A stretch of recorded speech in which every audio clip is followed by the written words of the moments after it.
to share a story with you. I do not remember when I learned to read, but I clearly remember falling in love with it. It happened when I was 8 years old. I was sitting in a class surrounded by 50 other children my age. There was an English class going on, and suddenly, while staring at the words on the pages of a book, a textbook to be specific, I was overcome with feelings and emotions. I felt overwhelmed and I felt seen for the very first time. The story that I was reading was Games at Twilight by Anita Desai.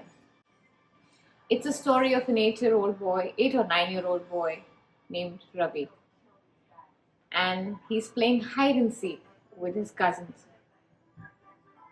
He's probably the youngest of them all, so he clearly has a lot to prove. He goes ahead and he hides in a forgotten, dilapidated shed in his house, somewhere in his backyard. Initially, he finds the place spooky. He's afraid, he's scared, he is afraid of creatures, he's afraid of the dark, and he's deeply sad at the same time. But over a period of time, he realizes that time is passing and nobody is here to find him. He has a feeling that he's probably going to win this game, finally. A lot of time passes, and he soon realizes the light has been penetrating through the crevices of the rickety door is getting really low. He has no concept of time otherwise.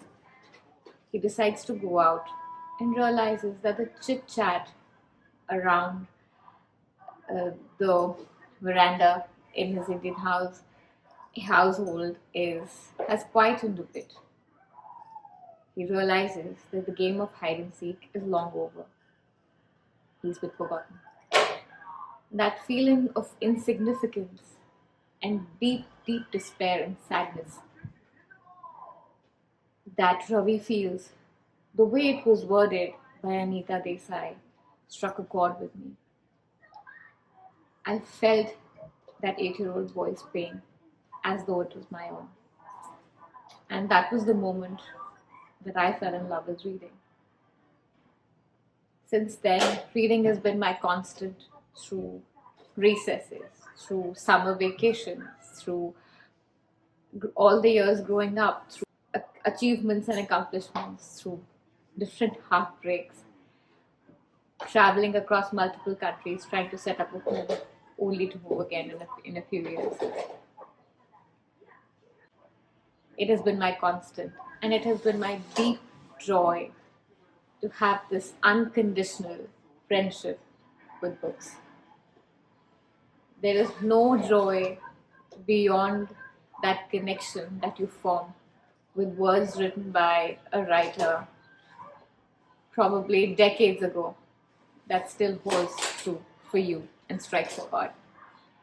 So before I inundate you with TBR lists and reading blogs and my book reviews and recommendations, I thought I'd share a personal story.